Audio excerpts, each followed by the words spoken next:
Good morning student, class 11th determiners.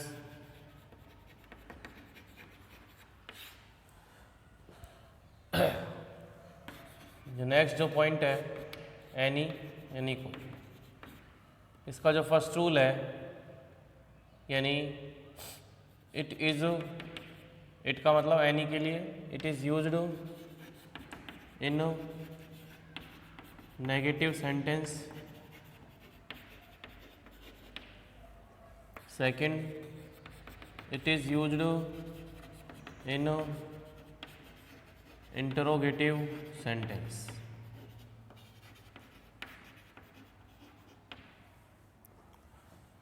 For example,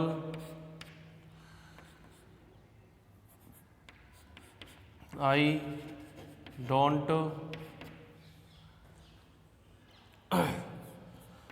don't have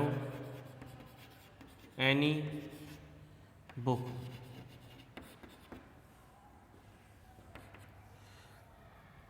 negative sentence है, उसमें any का प्रयोग हो रहा है।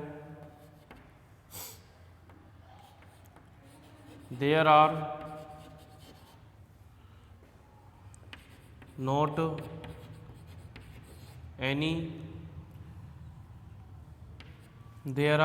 Any elephants. There is not, अगर एक वचन है तो इज लगाइए और प्लूरल है तो नो इज लगाए। प्लूरल है तो आर लगाइए और सिंगुलर है तो इज लगाइए। Elephant in the forest. फिर अपन इसको इंट्रोगेटिव में ले जाते हैं। Do you want any thing, कोई वस्तु चाहिए आपको।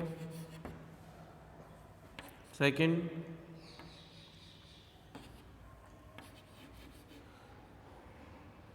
Why don't they purchase any car. Why don't they purchase any car. इस प्रकार से नेगेटिव इंट्रोगेटिव में एनी का यूज किया जाता है। फिर नेक्स्ट है कि जो एनी का यूज है, एनी का यूज निम्न एडवर्ब्स के साथ होता है, जैसे hardly, never,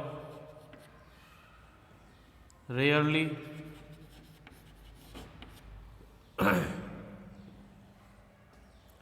hardly, never, occasionally,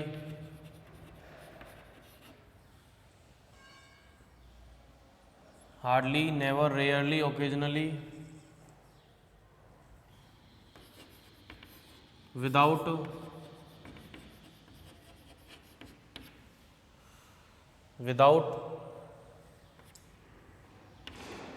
ETC। ठीक है, इनके कुछ एग्जाम्पल्स हैं, उन्हें देखिए। फिर देखिए, जो एग्जाम्पल्स आपके सामने हैं वो सम और एनी के हैं दोनों के। जैसे would you like some food, क्या तुम कुछ भोजन पाना पसंद करोगे। Kindly help me with some pounds, मेरी कुछ पाउंड से मदद करो।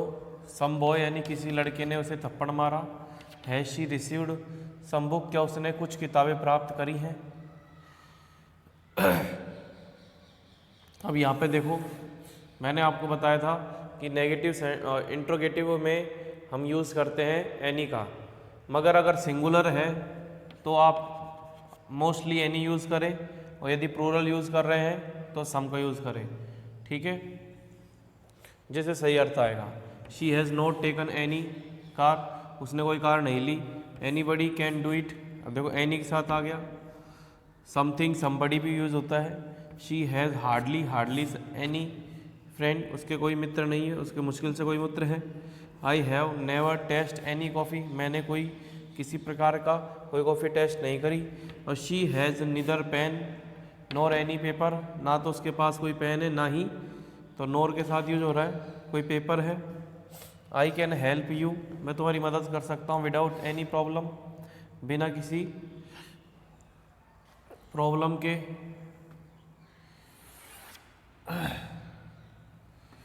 शी या ही रेयरली वॉचेस मूवी या एनी मूवी, मुश्किल से कोई ही रेयरली वॉचेस एनी मूवी, वो मुश्किल से कोई मूवी देखता है। अब जो नेक्स्ट है भैया वो देखिए,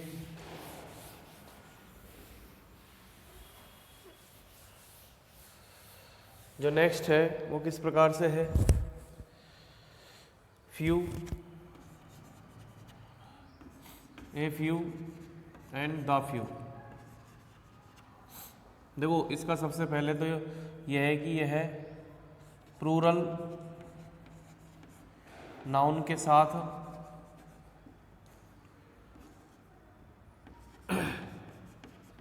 यूज होता है,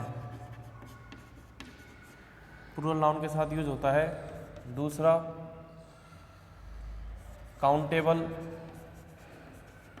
नाउन के साथ यूज होता है।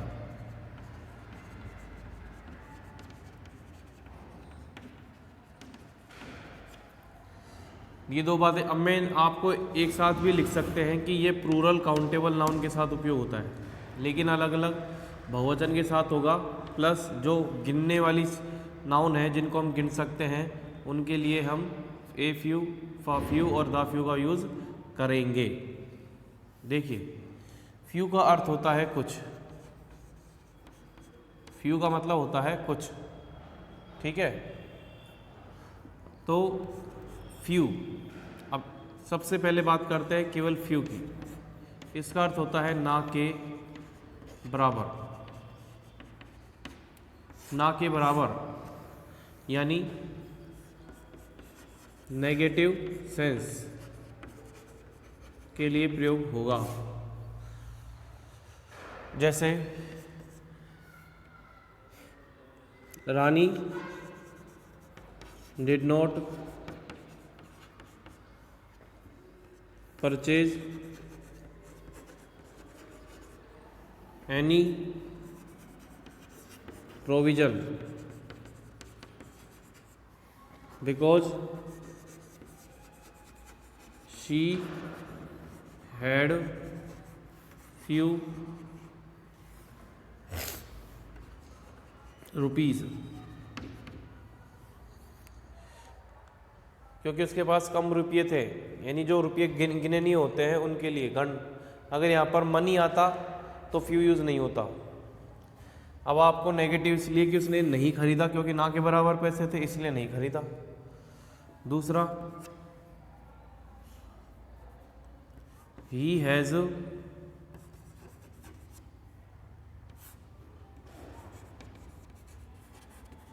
ब्लैंक फ्रेंड्स,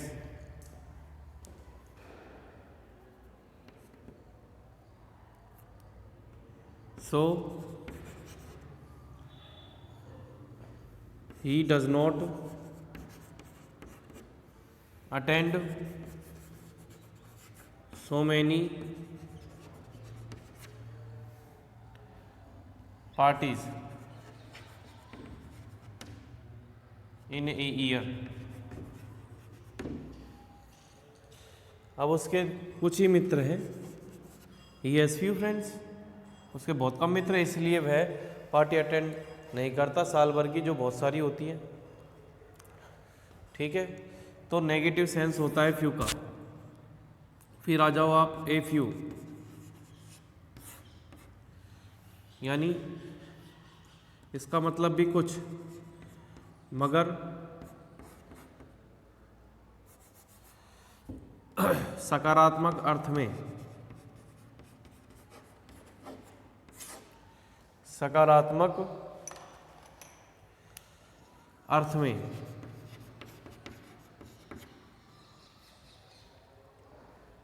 जैसे I have a few friend, I have a few friend who can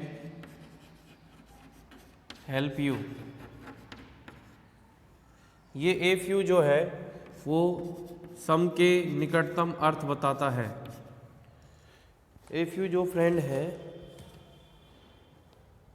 वो सम के निकट अर्थ बताता है, इसलिए इसका हम पॉजिटिवली यूज कर देंगे। He has a few apple to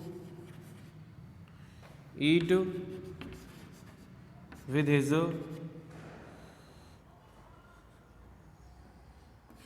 family.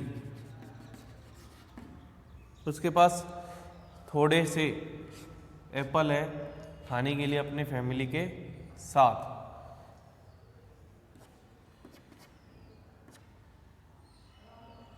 जैसे एक और अर्थ है कि थोड़ा सा ध्यान देना कि I can not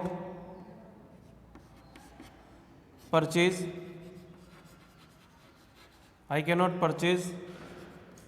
all things because मैं सारी वस्तुएं नहीं खरीद सकता हूं, बट वन और टू या एक्सेप्ट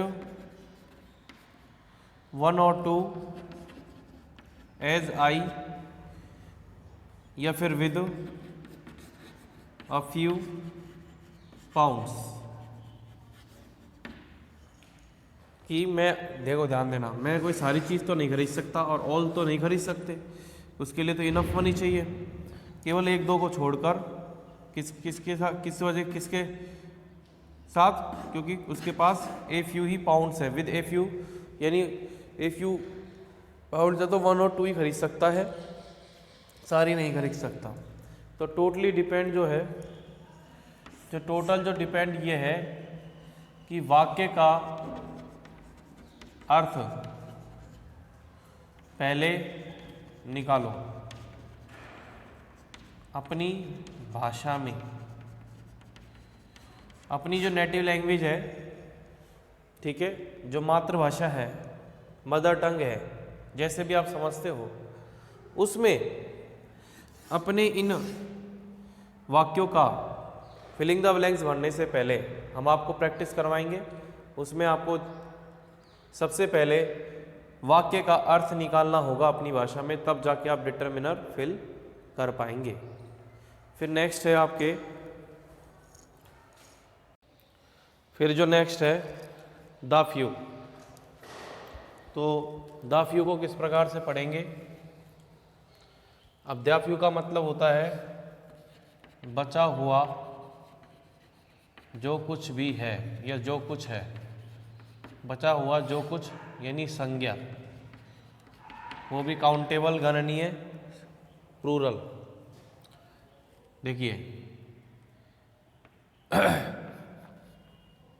ही स्पेंट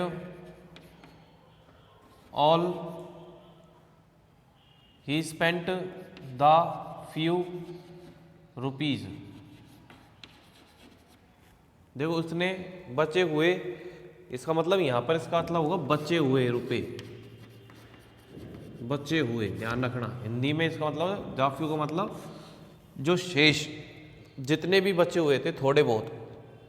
फ्यू का मतलब कम ही होता है, लेकिन जो कुछ शेष बचा हुआ है। ही हैड, कि he spend the few rupees he had, ये ध्यान रखना।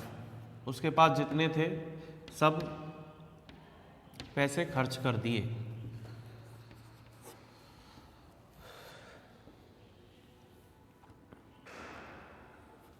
फिर Ravi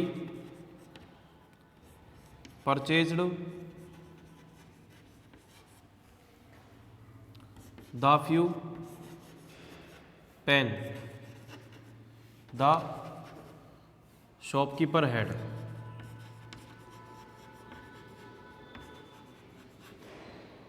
on children day. Children day के ऊपर जैसे रवि ने द फ्यू पेन खरीद ली,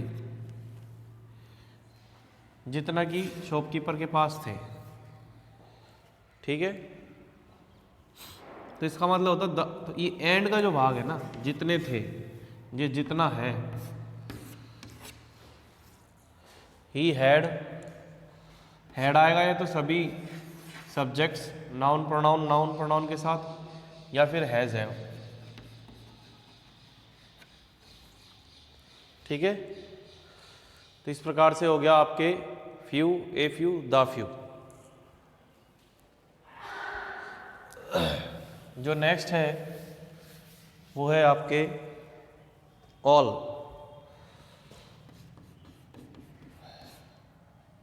ऑल का मतलब होता है सब। तो इसका यूज सिंगुलर के साथ तो बिल्कुल भी नहीं होगा, ध्यान रखना। सिंगुलर यानी एक वचन के साथ इसका यूज नहीं होगा। ऑल हिंदी अर्थ से समझ लो कि ऑल का मतलब होता है सब। Singular plus countable noun, singular countable noun के साथ नहीं होगा, इसका यूज होगा प्लूरल काउंटेबल नाउन के साथ।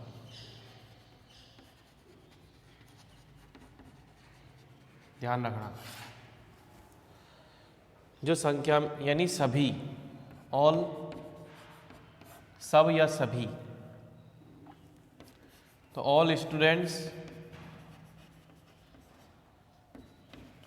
Will learn only 2 lesson of physics, ठीक है। उसके बाद आता है मैनी। मैनी का अर्थ होता है बहुत सारे। मैनी का अर्थ होता है बहुत सारे। बहुत सारे, तो इसका मतलब भी होगा कि इसका यूज भी प्लूरल काउंटेबल नाउन के साथ होता है, ठीक है। प्लूरल काउंटेबल नाउन्स के साथ होता है। जैसे I have so many books at home. तो ध्यान रखना, जैसे ये फिलिंग द ब्लैंक्स है, ठीक है। तो ये फिलिंग द ब्लैंक्स है, ये फिलिंग द ब्लैंक्स है। तो इसके बाद क्या है? Plural countable noun. इनके बाद क्या है? Plural countable noun. जैसे मैनी पीपल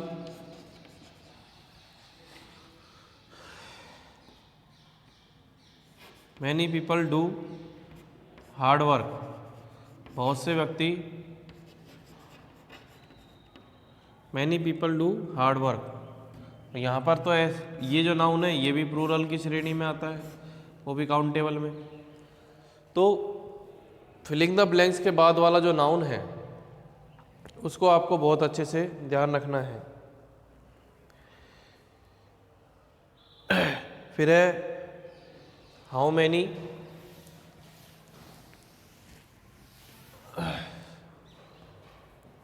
जैसे मैनी ए। अब ये क्या कहता है, अपन ने 9th में सब्जेक्ट वर्ब कनवर्ड पढ़ा था, ठीक है। सब्जेक्ट वर्ब कनवर्ड जो होता है कि सब्जेक्ट के अनुसार ही आपको वर्ब यूज़ करनी है, लेकिन यहाँ तो नाउन के अनुसार आपको डिटर्मिनर यूज़ करना है। जो मैनी ए फ्रेंड, यहाँ पर मैनी ए, तो यहाँ पर यदि आपको डिटर्मिनर में मैनी ए फ्रेंड आ रहा है या केवल मैनी ए भरना है और ए फ्रेंड आ रहा है तो मैनी यूज़ हो सकता है, मगर इसके बाद आपके सिंगुलर वर्ब आएगी, सिंगुलर वर्ब यूज़ होगी। इस चीज़ का ध्यान रखें, ठीक है।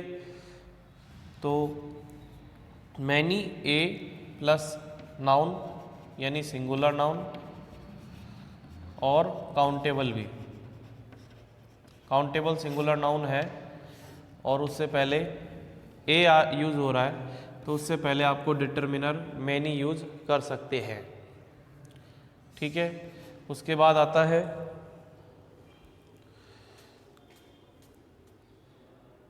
सेवरल, SEVER, इसका मतलब होता है बहुत से, सेवरल, कई, ठीक है। तो ये मैनी से लो डिग्री है, मैनी से लो डिग्री है। ये तो अत्यधिक संख्या के लिए यूज होता है। ये इनफ की तरफ नज़र, इनफ से थोड़ा ऊपर, इनफ का मतलब क्या होता है? पर्याप्त, और पर्याप्त, और ये इसका मतलब है बहुत सारे, और इसका मतलब है बहुत से या कई। तो मैनी और सेवरल के बीच का ये, मैनी और एनफ के बीच का ये डिग्री है या लो डिग्री है। लो डिग्री का मतलब इसका अर्थ मैनी से कम के लिए निकाला जाता है, ध्यान रखना। उसके बाद है वेरियस, वेरियस। अब वेरियस को इनके साथ ही समझना बेहतर होगा। किस लिए? क्योंकि वेरियस का अर्थ होता है विभिन्न प्रकार के, ठीक है। सेवरल और मैनी अत्यधिक संख्या और थोड़ी ज़्यादा हल्की फुल्की यानी सीमित संख्या में। तो यहाँ पर अपन यूज़ करते हैं सेम क्लास, एक ही प्रकार के, मगर यहाँ पर विभिन्न प्रकार के। और इसका भी यूज़ होता है सिंगुलर, प्लूरल, काउंटेबल नाउन के साथ, ध्यान रखना। वेरियस का मतलब होता है विभिन्न प्रकार के। फिर आ जाओ आप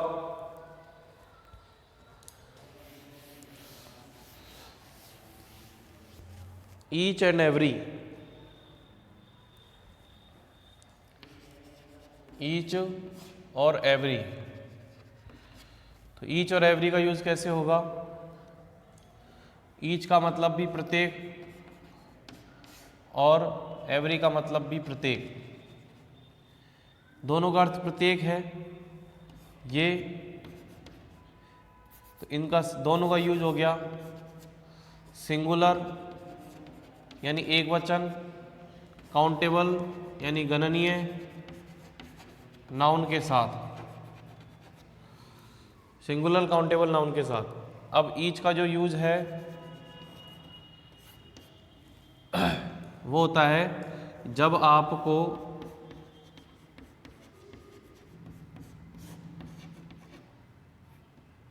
आपको वर्णित संज्ञा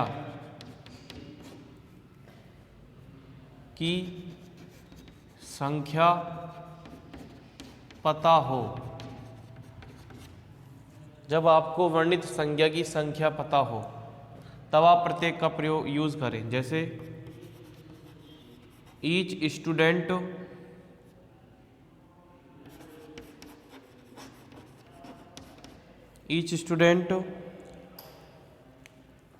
ऑफ द क्लास। अब क्लास की आपको बच्चों की संख्या पता है ना, और सीमित कम संख्या भी है, ध्यान रखना, जो है limited number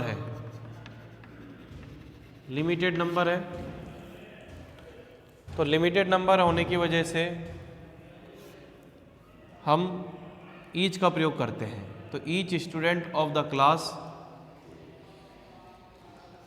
is very intelligent. दूसरा एवरी, एवरी का मतलब भी प्रत्येक होता है। जब आपको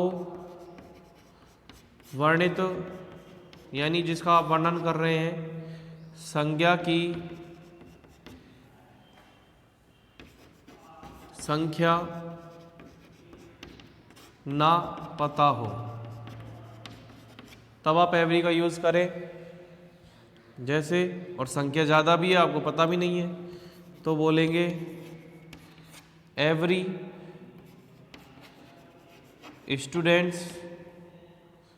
स्टूडेंट ऑफ द स्कूल।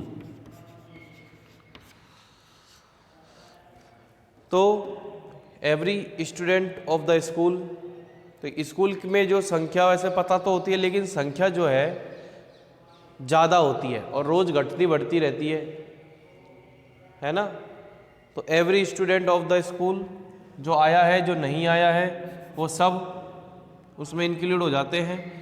मगर मेन चीज़ ये है कि ये कम संख्या के लिए यूज़ होता है, ये अधिक संख्या के लिए यूज़ होता है। लेकिन होगा कब, जब आपको दी हुई संख्या की संख्या यदि पता ना हो या ज़्यादा हो तो एवरी स्टूडेंट यूज़ करें या एवरी यूज़ करें। और लिमिटिंग हो, लिमिटेड नंबर हो, या फिर संख्या कम हो, या फिर आपको संख्या मालूम हो जिसके बारे में बात कर रहे हैं, तो आप ईच का यूज़ किया जाता है।